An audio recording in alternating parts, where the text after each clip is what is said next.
Next, we are welcoming for the topic AI-enabled document processing in the Mittelstand. We are welcoming Florian Geiger, Head of Integration Development at Viessmann IT Service since 2014, and Dr. Christian Schwöbel from Wattx. You completed studies in civil engineering and you are holding a doctoral in civil informatics and have been with the company since 2016 as a data scientist. Stage is yours. Have fun. Okay, so audio is good. Hope you can hear me in the last row. So let's start. Warmly welcome from my side here at our session AI-enabled document processing in the Mittelstand. Today here in the Cosmos location in Berlin. I want to introduce both of us again a little bit. This is Dr. Christian Schwöbel, which is a data scientist at Wattx. Wattx is a company builder here located in Berlin, which helps companies and also startups to create and optimize digital processes. And my name is Florian Geiger. I'm Head of Integration Development at Viessmann IT Service. Located in Allendorf. We are the software and hardware provider for Viessmann. Maybe you heard this name in the last time. What we want to give you today is insight into a concrete use case that we have in a sales process. And we want to share this task with you. So, as you may know, in the German construction industry, there is still a lot of manual paperwork ongoing. So, in the process for tender offer, especially, and there is some unstructured data. There is a lack of unified data models, and also the interchange of the data over the processes is a little bit hard. So in this process, you will see this in the next slides, Viessmann employees spend a lot of time reading through unstructured data and text, and they have a recurring effort to find good product suggestions in this order process. And this is the point where we ask ourselves, can we speed up the process with AI methods? And in the next slide, you can see here the complete ordering, the complete offering process with all of the roles and the different phases, beginning from the pre-design until the phase of construction, beginning with the idea to the approval from the construction company. And in this whole process, we focus in this optimization and this session on this part. This is the creation of the tender documents and how can we help the employees to improve the creation of an offer based on this unstructured data. And to keep it simple, there is an extract of this process. As you can see here, this is the simplified process. The architect and the installer are sharing specifications, and this is the Leistungsverzeichnis in German. It's a specification of all parts of the installation and the building.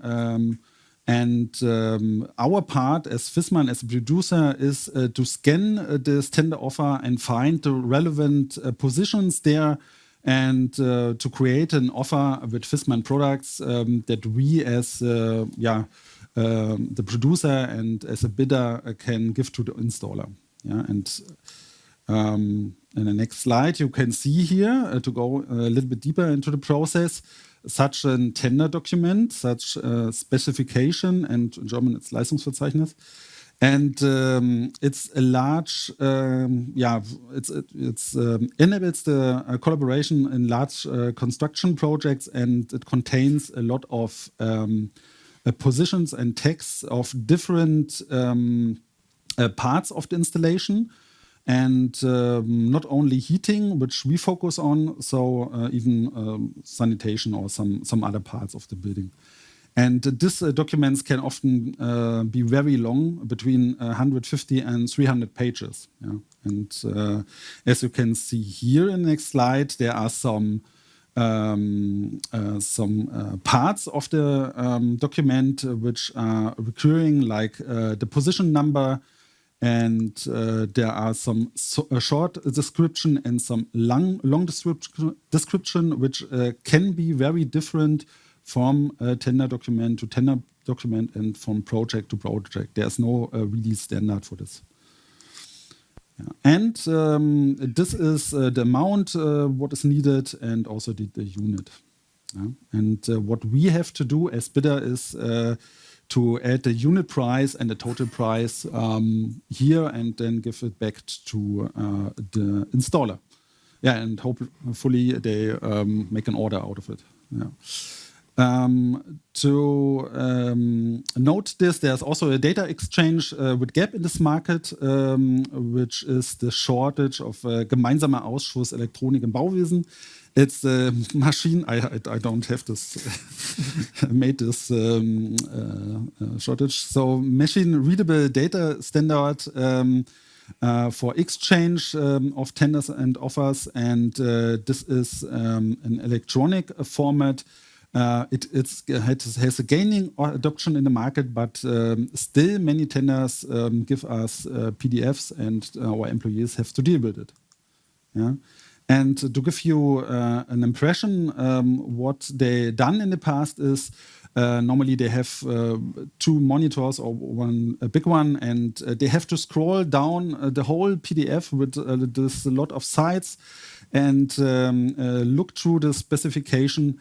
And in parallel, they try to find out in the Viessmann price list the corresponding material numbers, which they can set into the offer, and link it to the numbers from the specification. Yeah? And this has to be done for each tender offer. And as you can imagine, the processing time for this is quite long.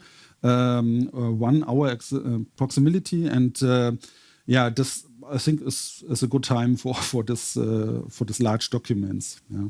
And they have to identify the products and find fitting products. Yeah, and why that is not so simple. This process is that there are detailed and complex descriptions. As I said, then the document structure is only partially standardized, and there is a high degree of subject knowledge required to deal with this product selection process. Yeah, and this is the point where we ask Christian if we do the magic AI thing and everything is fine. So I give thank you. This part to Christian. Yeah. Okay, thanks for the introduction. As we said, we can just throw the data into our magic AI pod and stir it around, and then we get some product suggestions. But of course, if you have ever done an AI project, you know it's not that simple. I will talk you through some pitfalls that we are facing when we're developing this product. The first big problem is we have no training data. We had no training data in the beginning. And as you know, machine learning cannot work without training data. So what we could do is we could use the legacy software, analyze past tenders, and extract training data from it. But this is very much effort because it's unstructured data. And so we decided that we create a new software which makes the recording of training data easier for us, right? So the idea was to create a nice system which the user could or could not use, and which makes it easier in the first place to process these documents. And by using the software, that we gain more and more experience. We collect training data, and then we can improve the matching algorithm. So here in the diagram, you can see The left lane is how it had been done before. We have Salesforce and configure quote, and then they do this manual process with the 2 monitors that you saw before. But now we have this new software on the right-hand side with the red box, where the users can use our matching algorithm to get product suggestions. So the idea was to first build the muscle, which does the dirty work for us, and then add the brain into it later on. So the muscle you can see here, that was the initial software design. You can see the tender document in a structured format, so the user doesn't have to scroll through pages and pages of unrelevant information. They can see everything in a structured way. They have a connection to the product database and can select products from there and make selections. And this is the way we gathered our first training data.